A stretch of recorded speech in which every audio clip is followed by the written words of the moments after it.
Herzlich willkommen zum heutigen Kreativwirtschaftswebinar, live aus Tel Aviv. Mein Name ist Günther Schappel, ich bin der österreichische Wirtschaftsdelegierte in Tel Aviv und wir freuen uns, dass wir die nächste Stunde mit euch heute verbringen können. Um wirtschaftlich erfolgreich zu sein, müssen Kreativunternehmen immer neue Wege gehen und auch internationale Märkte erobern. Daher wollen wir mit dieser Webinarreihe, die wir gemeinsam mit der Kreativwirtschaft Austria organisiert haben, Einblicke in innovative Geschäftsmodelle geben und aus internationalen Märkten Best Practices zeigen. In Zukunft werden wir jeden 4. Donnerstag im Monat live aus einem kreativen Hotspot weltweit übertragen. Bevor wir jetzt in das Programm gehen, noch einige technische Hinweise. Ihr habt die Möglichkeit, Fragen zu stellen. In dem Bedienpanel unter dem Bereich Fragen kann man Fragen schriftlich abgeben und wir werden das dann am Ende der Präsentation, gibt es eine ausführliche Q&A-Session, wo wir auf alle Fragen dann eingehen können. Weiters bekommt ihr nach Beendigung des Webinars die Slides per E-Mail zugeschickt. Und es wird zusätzlich das Webinar aufgezeichnet und dann als YouTube-Link zur Verfügung gestellt.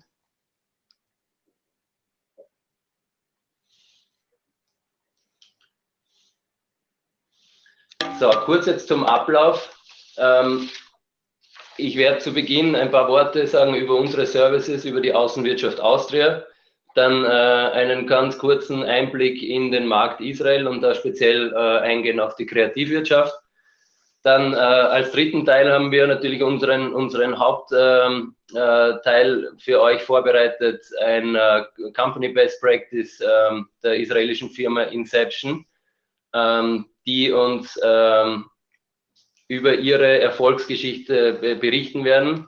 I'm really happy to welcome Dana and Joe from Inception. Great to have you here. Later on, I'm really excited to hear your views. Und dann als letzten Teil, wie schon gesagt, eine Diskussion, wo ihr die Möglichkeit habt, eben die Fragen laufend schon während des Programms zu stellen und wir werden dann eben noch ausführlich Zeit haben, diese auch durchzugehen. Ganz kurz zur Außenwirtschaft Austria. Die Außenwirtschaft Austria ist ein Netz von 110 Stützpunkten weltweit. Wir sind auf allen Kontinenten vertreten und wir geben Services für unsere Mitglieder von Österreich ausgehend in die Märkte hinein und auf den Märkten. All das unter den 3 Stichworten Wissen, Plattformen und Partner. Das heißt, wir holen österreichische Firmen zu Hause ab und bringen sie in die Märkte, wo es die größten Potenziale und Chancen zu heben gilt. Was ist unsere Rolle dabei? Wir sind eine Internationalisierungsagentur, wir sind Impulsgeber und Strategieentwickler und jetzt auch in den letzten Monaten als neues Standbein und als neue Richtung sind wir auch als Innovationsagentur tätig, beziehungsweise positionieren wir uns als Innovationsagentur. Was kann man sich darunter jetzt genau vorstellen? Es geht darum, dass durch Digitalisierung und Globalisierung die Märkte immer weiter vernetzt werden und es einfach wichtig ist zu sehen, was tut sich auf der Welt. Und wir spüren eben dabei globale Trends und Innovationen auf.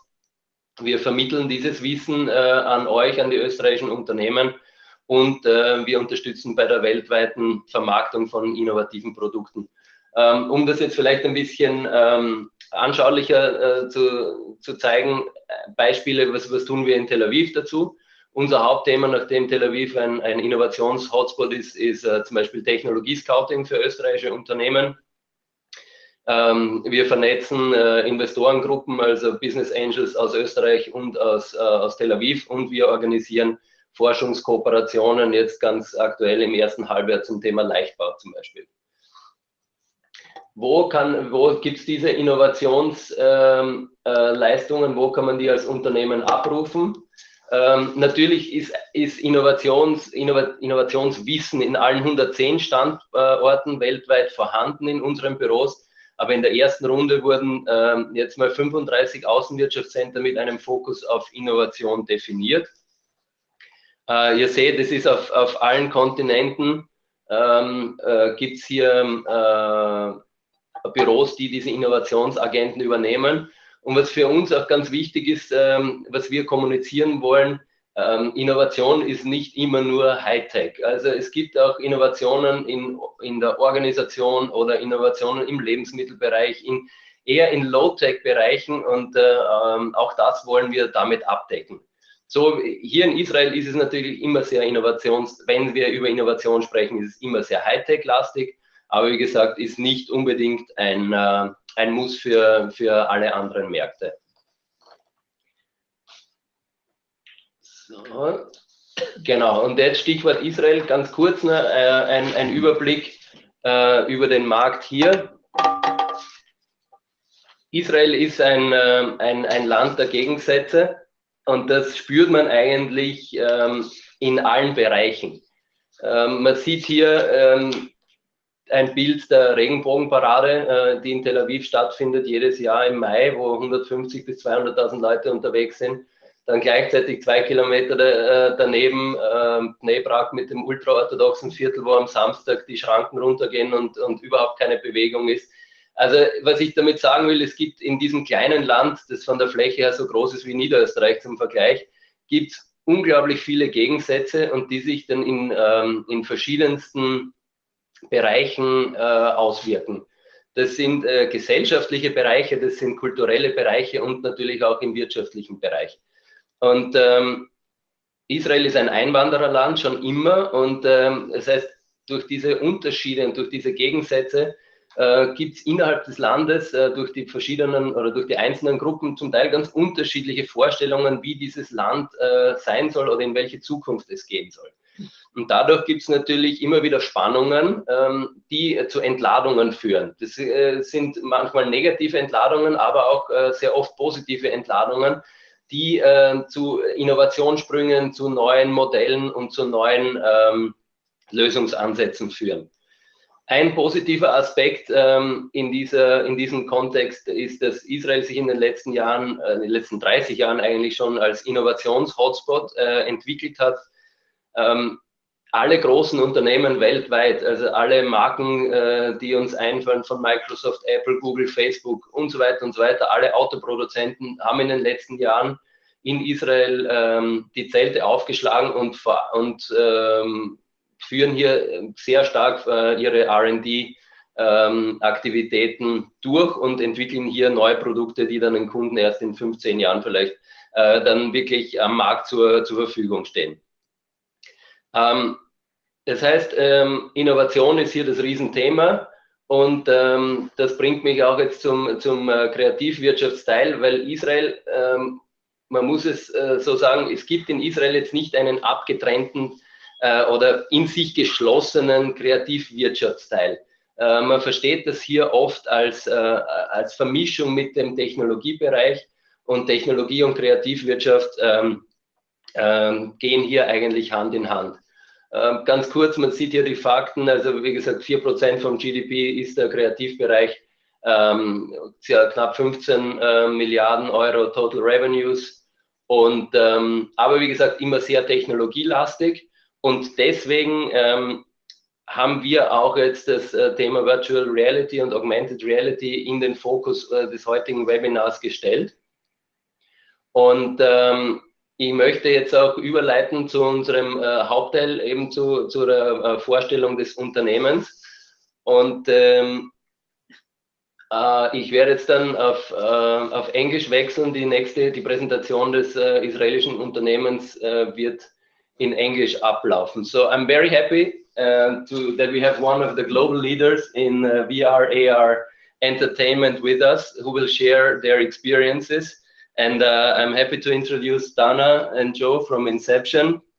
They will tell us about their innovative business model, the background of the company, of course, their go-to-market strategy, and also about the USP of Inception compared to other channels.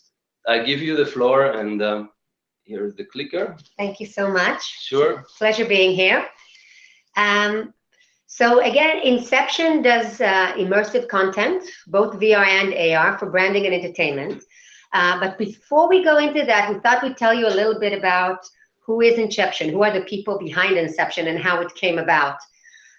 So you see myself, I'm one of the co-founders and the CMO, and next to me is Joe. Hi, I'm the Director of Marketing. And with us in our team, we have a very interesting mix of people, because Inception sits at the border between the entertainment and the tech. We needed a very interesting combination of people. So our CEO, Benny Arbel, is a serial tech entrepreneur. And what he's been doing, he's had several startups. So he brought to us the venture side, the tech side, the startup side.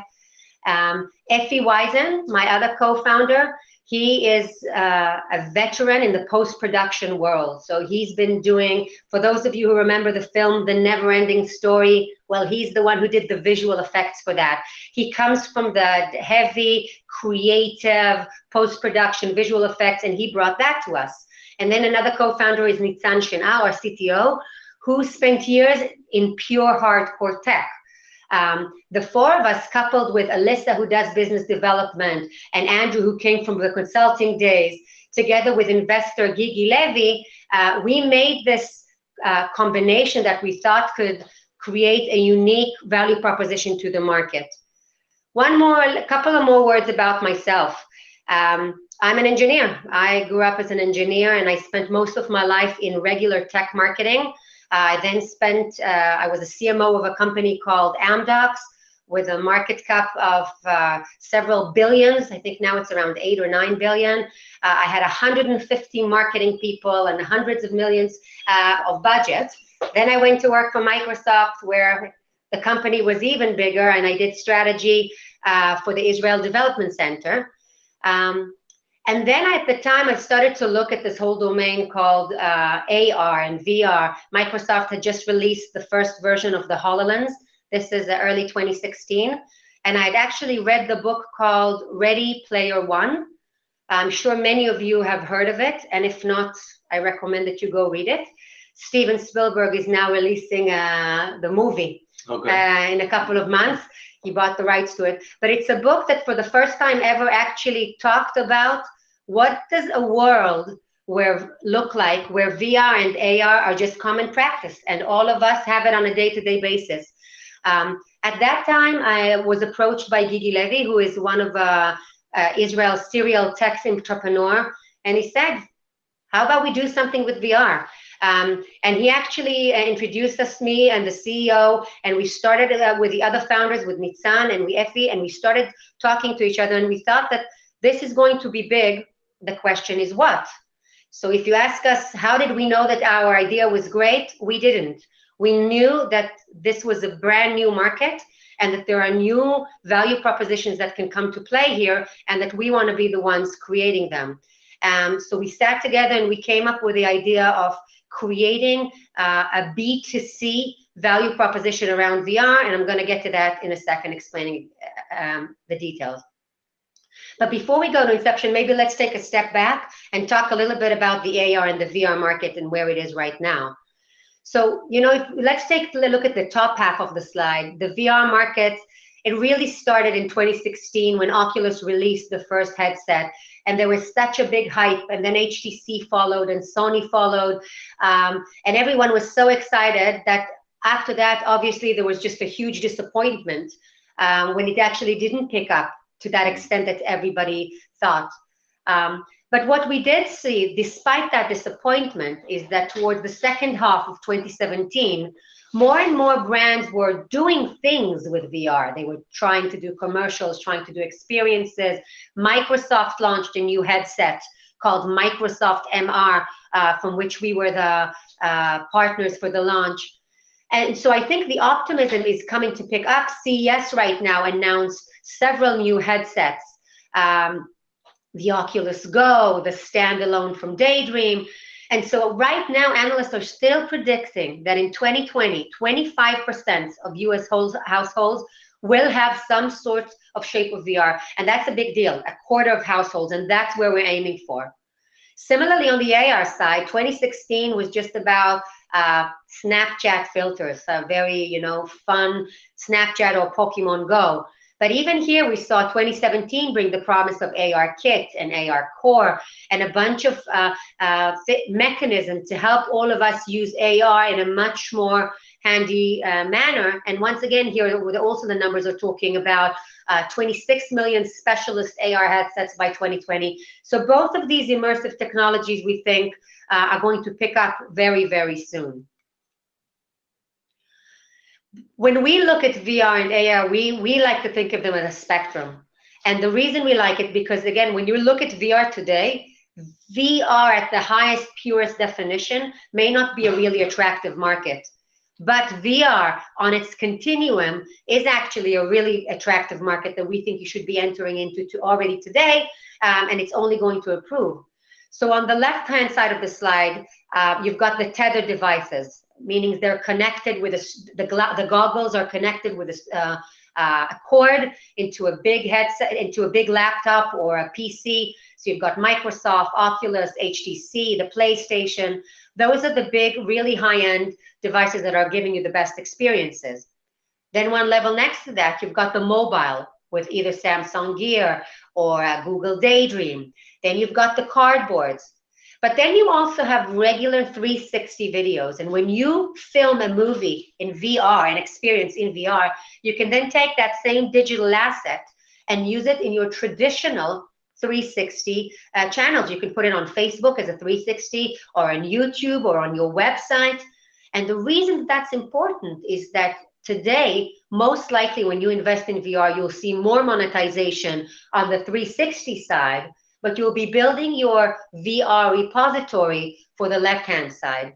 And as I mentioned before, we're seeing more and more headsets come out. We're seeing a new category of headsets now of what they're calling standalone VR headsets, such as the Oculus Go that's coming out and the standalone Google Daydream. So we'll be seeing a lot of exciting things there. And of course, at the far right of the extreme are the AR things that we're going to continue people seeing right now, predominantly through their phones, and I think only much later through the goggles. So a little bit again, so we were saying that the market is picking up, but why should you guys even be interested yet? Again, if we're saying that only in 2020, 25% of the market will be with VR. Well, the reason is this is a Nielsen study, and it's tried to test some metrics of what do people's reaction are to VR. This was a VR study, not an AR study.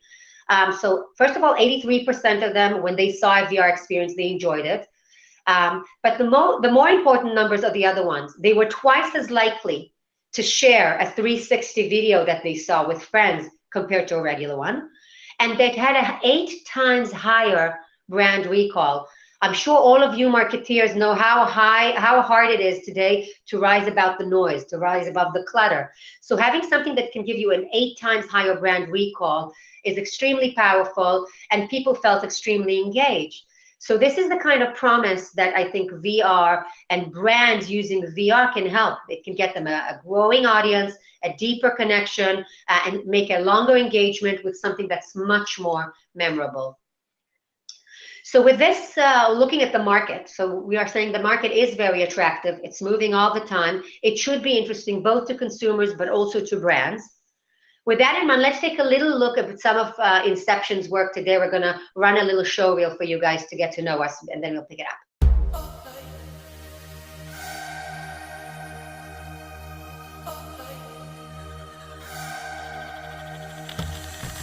Oh, baby, you're my light left on. Still waiting for the moment. Burn steady and the fuse is gone. Hang heavy and I've blown it. Oh, baby, you're my flightless bird. Crying out to the treetops. Wings heavy and my voice unheard. Keep saying I'm not enough. Oh, watch your step. Find your love. Use your legs. Keep it up. Brace your heart. Know yourself. Face the dark.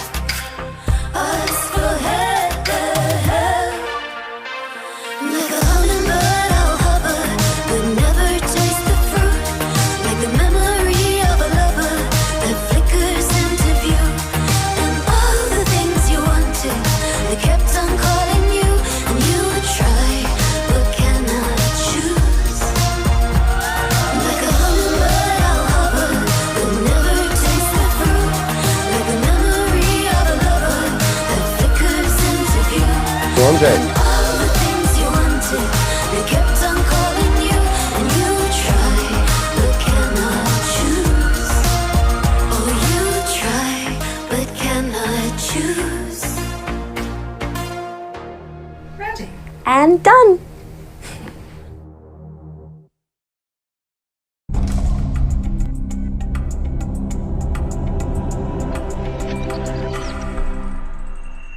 I think what you see is that VR isn't limited to one domain. It actually can go to music, to arts, to drama, and what we try to do in the show is to show you hopefully that there is a little bit of something for everyone there.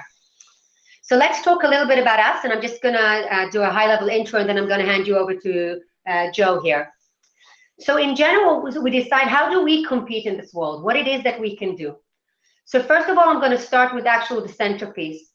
The world of VR and IR changes all the time. It requires high technological skills. The fact that we are in Israel, the heart of the startup nation, gives us access to the best talent in technology. So we have a tech team in-house that what they do is they're the first early adopters of any new SDK kit that comes out, any new headset. I mentioned before we were one of the first to receive the Microsoft MR. We were Google's partner in launching their Daydream Pixel phone. So having a very strong tech portion is something that we do best. Our streaming technology is one of the leading streaming technology in the industry. We specialize in interactive content, and we can do a whole presentation just around that technology, but I don't think that's what we're here for, so you'll have to trust me on that. In addition to that, we have our creative studio. I mentioned Effie Wisen, my co-founder. In order to do great VR, you need to demonstrate to people what it can be. I know a lot of people who said, oh, I tried VR, it made me sick, it's terrible. Well, if you tried VR and it made you sick, you probably tried the wrong kind of VR, because there are a lot of common mistakes that you can do with VR. So having an in-house creative content allows us to take the new technology and really push it to the limits and show to people what it is that they can do. And we take on these two things, and we have a destination app. So all of you, I hope, either already did or after the webinar can go, and you can actually download on your phone the Inception app. It's available on all of the major stores, so even on the App Store, on the Google Store, Cardboard, Daydream, Microsoft, HTC, all of the big ones, basically. And what it does is, I saw Gunther said that we're like the Netflix for VR in our introduction. The idea is that if you wanted, after a long day work, to go back home and relax, instead of turning on the television, instead of going to the website, you would just simply put your goggles on, go to Inception, where you would have a collection, a rich collection of content, which we have aggregated for you. Some is in-house, but a lot of it we actually distribute third-party content. And we also work with a lot of brands and channels, and Joe was going to talk about that a little bit, to allow people to have access to these key premium channels of content and to allow brands to actually connect with consumers. Great. So just a quick history of Inception and what we've accomplished so far, because we're a very young company, and in the time that we've been since we were founded at the beginning of 2016, we've come a very long way. I personally joined Inception in May 2016, and that was really when a lot of the headsets were coming out onto the market for the first time. So we started working very, very early on with things like the Oculus that Dana mentioned before came out, Q3 2016. We were already there. We were already creating content and developing for those platforms. We launched officially in October 2016 with a very nice catalog of content, which we've grown rapidly since then. Some of the great things that we launched with were music series with Dimitri Vegas and Like Mike. We actually got to tour their clubbing summer in Ibiza with them, and we did a very cool 3 pieces of content for their songs, which with the help of Effie, we did a very cool trippy CGI meets real life footage. So a lot of what we created and what we launched with was an incredible mix of real footage, CGI, and as well as some great partners as well. So for example, at the beginning of 2017, we launched our first city guide with Time Out. And we helped on the Google launch of the Pixel phone in Europe with Boiler Room, where we created a live clubbing experience which allows you to switch between rooms in real time. So, you know, if you want to stand next to the DJ, or if you want to go to the chill out room, and so on.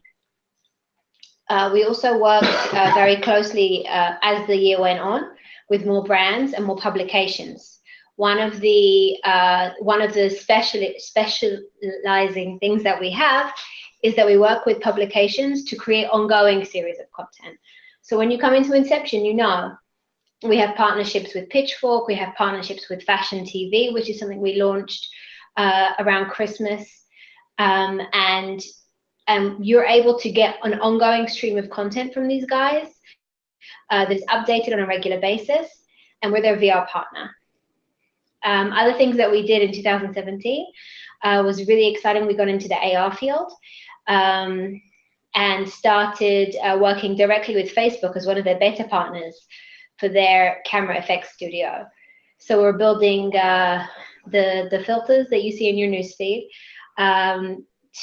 for some of our partners like Pitchfork and other brands around the world. We also launched, as Dana mentioned, with the Microsoft platform. We're one of their launch partners. And very excitingly, we closed our funding round with RTL Group, which some of you may have heard of. One of you probably have heard of. And just before Christmas, we passed 1 million downloads. So just over a year, and we already have 1 million downloads. It was a nice Christmas present for us. Maybe one comment on the investment. RTL Media Group, we were very excited by this investment because obviously they are the leaders in media in terms of television and radio and IP with their Fremantle brand. And we saw their investment as a vote of confidence that this area of VR is actually picking up. And I don't know if some of you actually saw in the papers today that yesterday in Sundance, it was one of the first VR films was actually sold. How much was it? 7 million. For 7 million. Again, numbers may sound small compared to television, but it's a big deal to show that the industry is actually starting to transform. So that's a big. I believe it's actually the biggest ever deal announced at Sundance. Yeah. Not just for VR, but overall. Yeah. So as it's a massive uptake in the industry, and we're excited to be on the forefront of that. A sample of some of our existing content is things that you can find right now on our website and on our app. And as Dana mentioned, there's a great cross-section. So there's really something for everyone across the entertainment category. We have some great art pieces, like our Dali piece, which we created together with the museum in Figueres, just outside Barcelona, which lets you go directly into some of the paintings and see things that you could never see in real life in VR, which is a wonderful application for this new technology to give you this additional level and additional dimension to things that exist in real life. Some of the content that we've created also together with Time Out London, Time Out New York, and with musicians and other partners. And this is actually a very, very small portion of what we already have on our app. Some of the offerings that we create at Inception. So what is it that we can actually do? What is it that we provide? The first thing, as we've already mentioned, is our content creation. And that we have a full studio. We have our Chief Creative Officer, Effie Wiesen, and we help brands as well as doing standalone pieces for our app to create VR content. I'm going to talk about some of the other brands that we're working with in a minute. So some of the stuff that we're creating is entertainment, and it falls into the category of things that we create for our app. So for example, the music videos, And some of it is brand-related content. So we have a studio that works directly with brands in England, brands in Europe and in America, working on a combination, it could be an ad, it could be a brand awareness campaign to create content for them. And the same on the AR side. So we work with Facebook, we work with both the Google and the Apple AR offerings, which is AR Core and AR Kit, to create standalone apps or filters for our clients. And the distribution part is really our main B2C offering. That's our app, which, as Dana mentioned, you can and should all download as soon as you get off the webinar. And we can also create, third-party apps so that people are able to distribute under their own name. That's our white label offering. So just to dig into some of these a little bit deeper. One of the examples of something that we've created is we work with Grey Goose. They were here in Tel Aviv and they had an event. They wanted to capture the event for posterity in a new and interesting and dynamic way. And they also wanted to be able to share it across their social channels in a way that really engaged their audience and gave them something new and different, and a different way to see it. So we created together with them and with Time Out Tel Aviv a piece of 360 content, which was distributed both on our app as part of our partnership with Time Out and across the Time Out, Inception and Grey Goose social channels.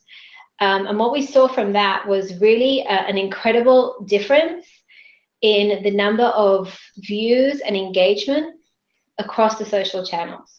So comparing to videos that Grey Goose usually puts out, which are flat, compared to this 360 piece, we saw huge jumps in the number of engagements, the number of comments that it received, and the number of shares. So we're talking about, some virality within, I believe in the end it reached more people than the number of page fans they have. So that's showing, the amount that people are sharing it, they're reaching beyond their core community and getting their name out there even more than people already know Grey Goose.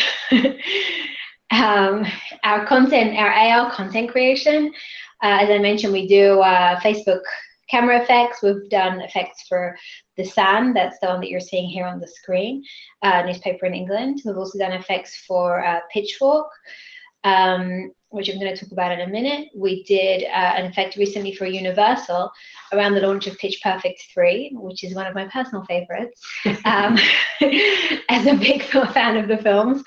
And in addition to that, we're not limited to the Facebook platform. We're also working with AR Core, AR Kit, and creating some standalone apps for some of our clients around those as well. And just a closer look at the Pitchfork filter. They were running a campaign around goth music, where they told the story of goth through articles online, articles in their magazine. They created a ton of musical playlists, and they wanted something else to go with it. And we came up with the idea of this Facebook goth filter, designed to make you look as scary as possible. And it worked. We've had over 1 million public uses of the filter. In just two weeks. In just 2 weeks. So an incredible uptake, especially given, I think a lot of what we tend to see on our news feeds is, how can I make myself look as beautiful as possible, whereas this is designed to do the opposite, and people were so thrilled with it that they shared away.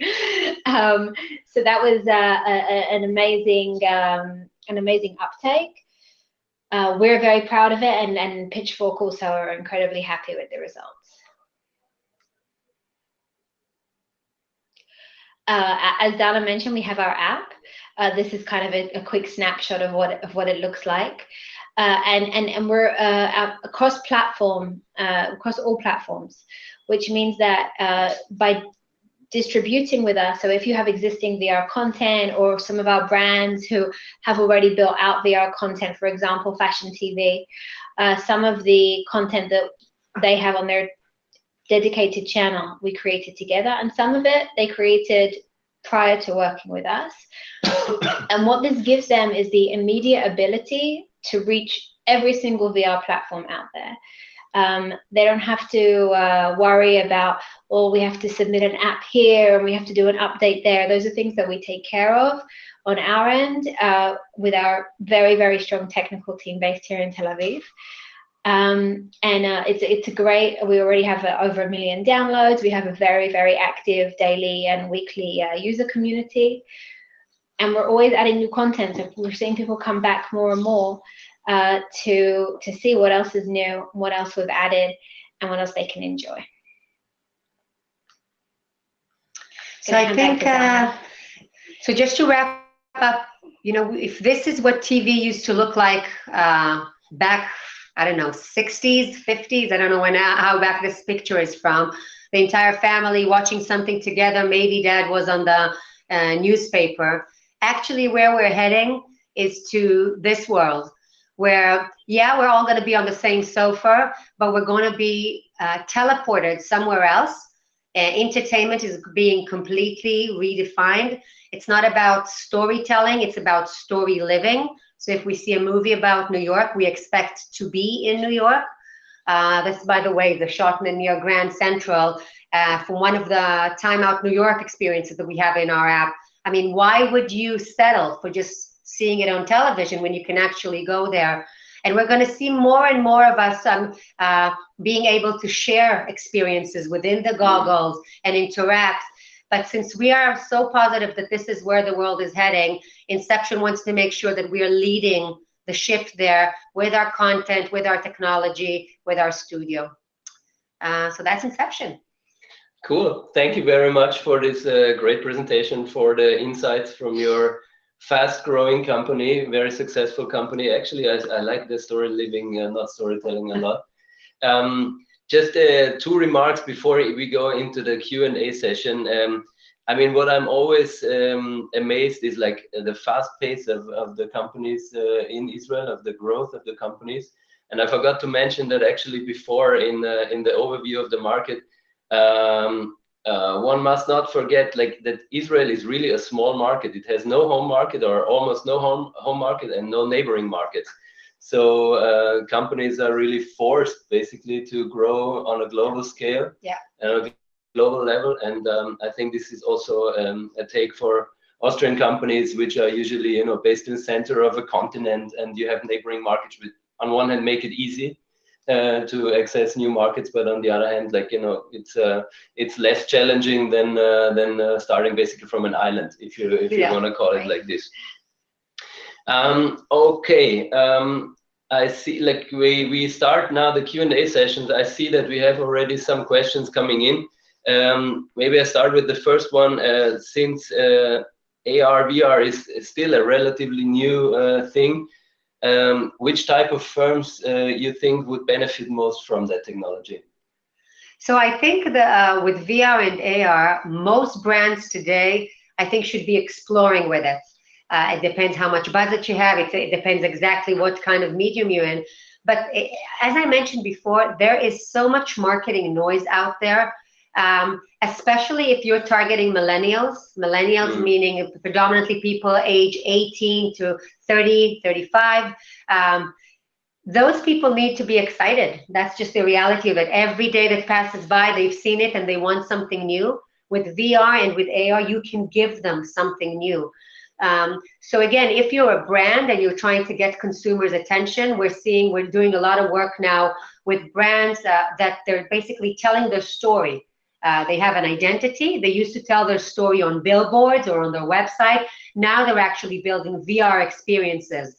We have other brands who are saying, I need to create better engagement. I need to play with AR. I need to play with VR. They come to us, and then we create either what I call long-term content that can also be distributed on our app as something that's a premium content, or simple straight-out commercial games gimmicks. We do both sides, and I think that's a very good way to connect with consumers. I think something else that Dana didn't mention is around events.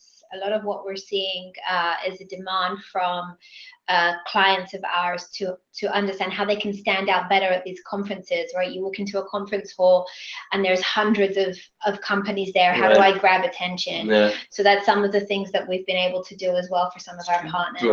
Okay, cool. Do we have, let me just see what else. There is, theoretically, I mean, you mentioned also the conferences. Theoretically, could I produce the VR AR content by myself for my company, or if so, what kind of equipment is actually needed? So when you look at VR today, there's a lot of 360 VR cameras that can be purchased today. So I think the answer depends on what it is that you want to do. If you're very, very strapped for money and you just want to get a camera and put it inside of the table and do some funny 360, that's definitely doable. Okay. I would argue that for most companies, you would need to take a professional company because of what I mentioned before. You have to get it right, because otherwise you can get people to feel sick. Yeah. You'll actually have the opposite experience. So typically we say you need to engage with a VR experts such as Inception, and they, by the way, I would actually involve your company of choice relatively early on, because VR is not just a different camera. VR is a different way of how you tell a story. If you think about it, in VR, I can look anywhere I want. Yeah. So how can you direct my gaze? You need to have a very different kind of script and different techniques. So I think what's new here, if you do want to venture into that firm, you come with your basic idea, you come with your core need. Is it an event? Is it a campaign? Is it telling your brand story? And then you work with the experts. With the experts. Some of the both best and I guess examples of the least successful content that we see. There's actually a funny story. Oculus have their own studio, or had their own studio where they're creating content in-house, and they have a cartoon about a little hedgehog called Henry. And they said when they were developing the shot, they did a close-up on Henry, and he tripped and he fell and he started crying. And normally in a TV show, we feel bad for Henry. Yeah. And then we get over it. Yeah. But because you're in a headset with him and you're this close to his face, he starts crying. You're horrified. Yeah. It's literally like watching someone fall over. So they had to find a different way to tell that part of the story. And because it's just too intense and too close. It's too intense. It's too intimate. Wow. And there's wonderful ways to work with that. Yeah. So Tom's, for example, is a great. They did the shoes. If you buy a pair of Tom's, they give you. They donate a pair.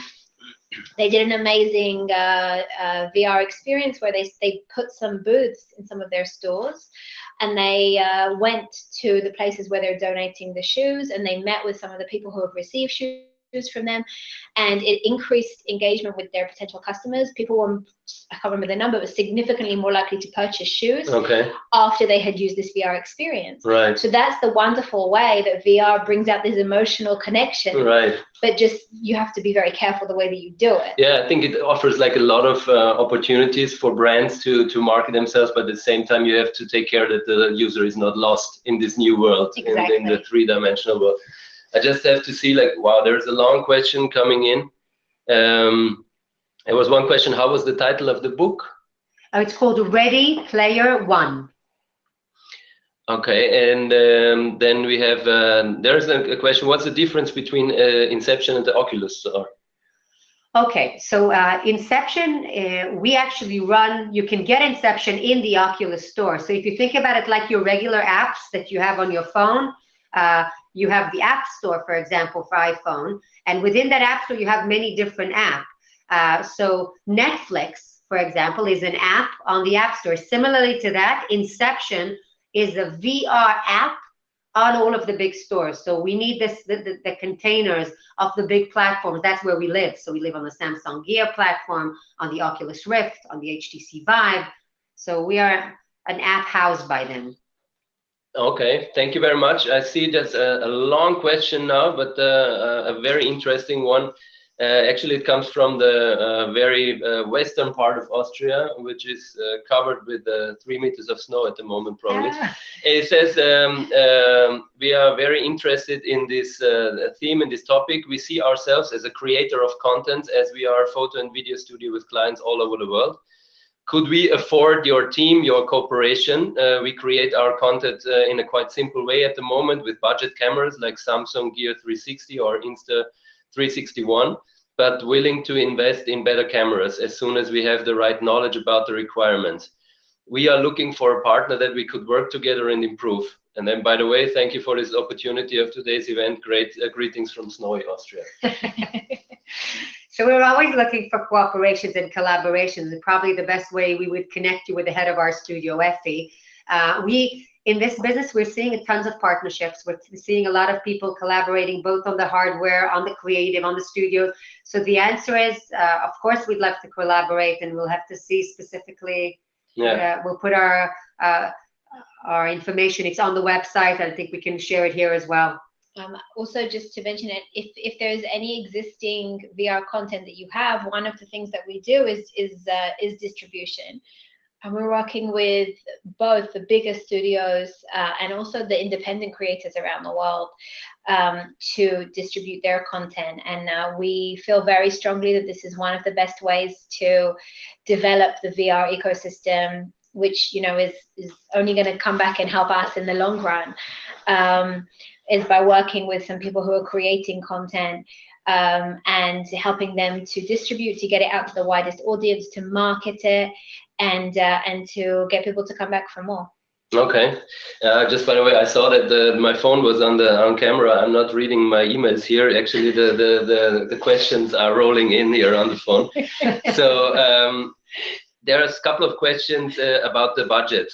I will kind of collect all of them and raise one question. Can you give a rough estimate of how much budget you need to invest in a VR campaign? Well, you know what I'm going to say. The answer is it depends. Of course. But let's talk, because again, I don't like that answer either when I'm given it. I'm saying at the bare minimum, probably to do a simple, we've done simple campaigns for, I think, as low as 15K. If you've got something very small, very targeted, we've done very big campaigns for as much as $500,000. The difference is, again, how many minutes of VR are you shooting? How many locations? Is it CGI or is it real life cinema? Again, for those of you coming from the field, you understand that those are very, very big difference.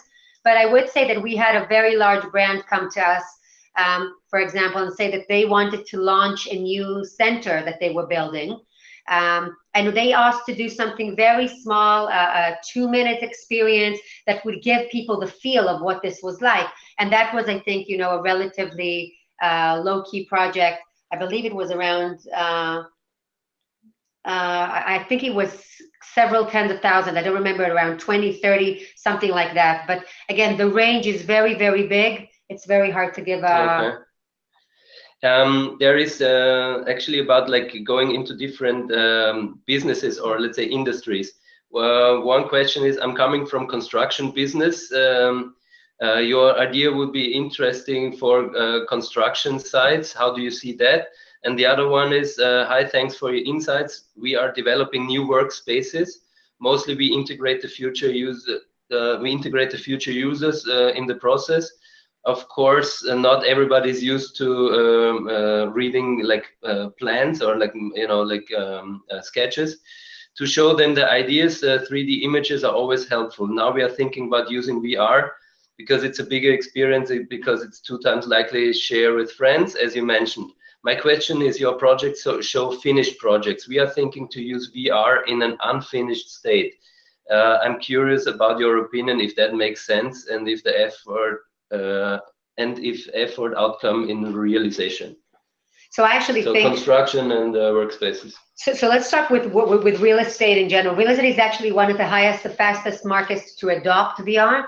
And I love the question about places that aren't finished. The beauty about VR is that you can start, first of all, you can go into a space and show it in VR what it's like today. And then you can add CGI, computer-generated animation, on top of that and show people what it will look like. So it's actually phenomenal. We are actually using these techniques with some of the things that we do with archaeological sites, that you go and you see these ruins, but then you want to imagine what did it look like before, and you add layers on top of that. So so similarly for construction, for real estate, I think it's quite perfect. And as well as for construction, I'm sure there are also specialized niche solutions for those domains. Where we can help is we can certainly help create specific features to help your audience visualize what that end state would look like. And just to add to that, I actually have a pretty unused degree in architecture. So when you're building, you're already building out models for your customers. You're already building out all of these sketches on your computer anyway. There's no reason it's not very, very easy not very, very easy, but doable to also add the VR aspect to that, because you're already going to be building walkthroughs, you're already going to be building 3D models, and to add the VR to that is going to give your customers another level, another reason to believe in the project, another reason to understand what it's going to be like when it's finished, and therefore to buy into it. Okay, I have first of all one of our guests said thank you very much for answering our question. We will be in contact very soon. And there is two more questions. One is I'll keep this one for the end. The first one is, how exactly does the distribution work? I don't know. Can you work with this question? Or yeah. Okay. So again, a lot of VR creators today, they want to push the movie out. They want people to see it in VR. But VR today is a very non-standardized area. So if you wanted to submit it to the Oculus store, into the Vive store, into the Google Daydream store, into the Samsung, you would have to be a professional just doing that. And also, even once you did that, you'd have an app of your experience. You'd then have to start marketing it. So when you submit something to distribute in Inception, actually we do all that for you. So if you're a VR creator and you have a creation that's makes sense for it to live on a place like Inception, that's one easy mechanism to do that. If the question is regarding if you are a brand, let's say you're a brand and you created an experience just for your brand, Inception, that's not a piece of content, that's more like a commercial. There are different venues to get that out. First of all, you can do what Joe suggested. You can have it at a specific event, put goggles and have people see your commercials there. You can put it on the 360 on your social media, on your website. You can go to existing location-based activation sites. There are a lot of VR arcades. You can put it there. Again, that's part of the work we do with our customers to try and help them get the word out. We are running out of time, so maybe the last question here. There is one more. If I submit content to your platform, do I get paid? And is it a pay-per-click system? So right now, the Inception app is free. Because the VR market is so nascent, you can just download all of this content for free.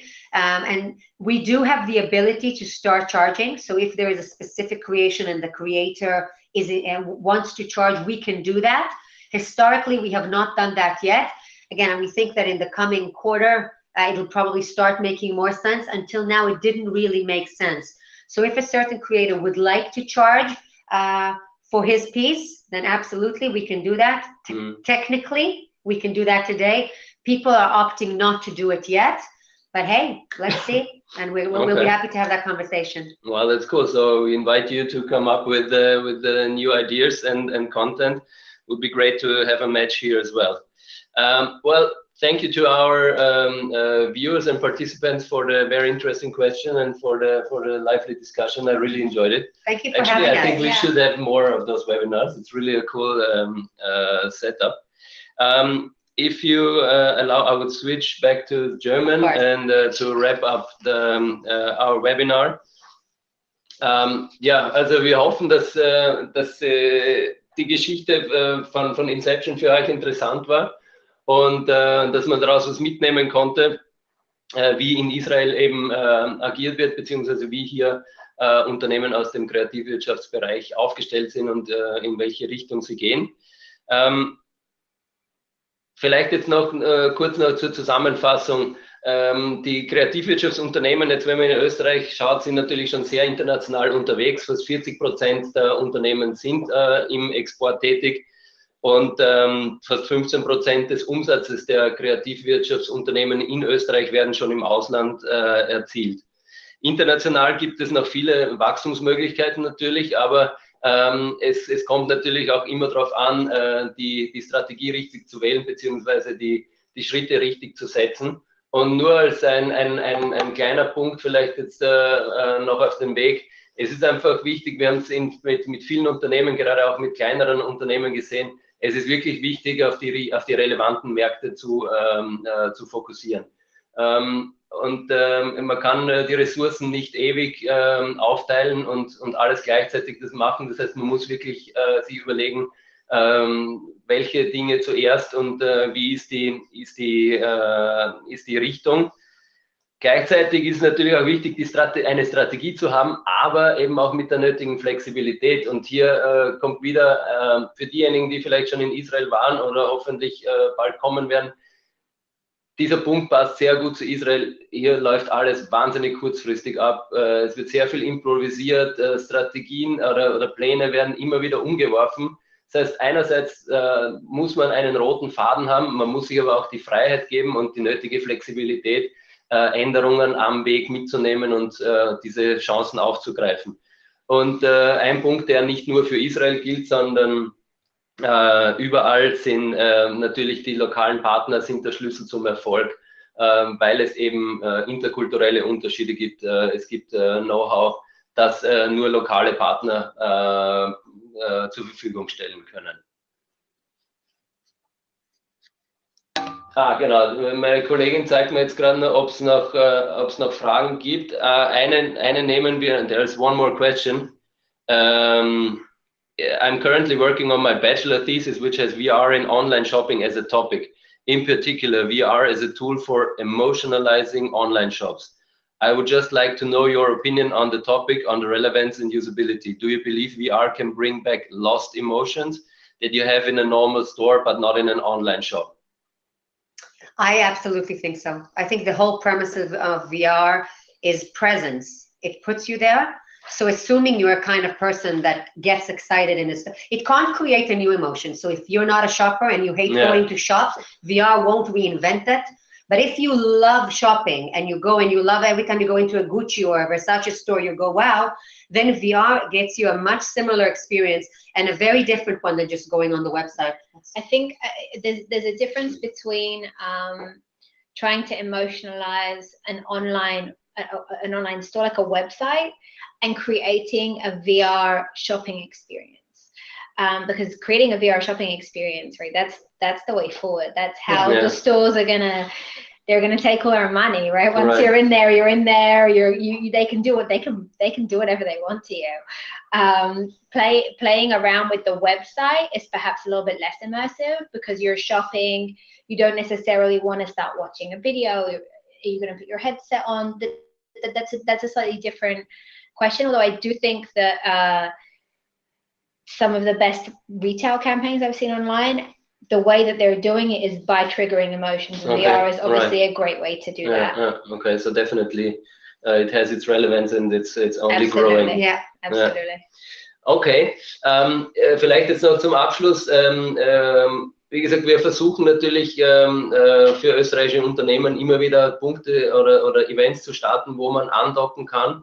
Und hier jetzt nur ein kurzer Überblick, ich gehe jetzt gar nicht in die Details rein.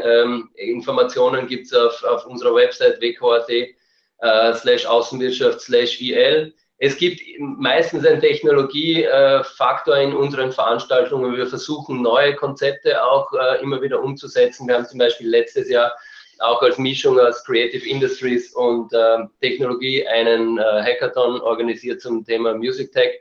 War extrem interessant und auch super genial zu sehen, wie auch die österreichischen Firmen hier mitgemacht haben und mitgezogen haben und sicher ein Format, auf dem wir draufbleiben werden.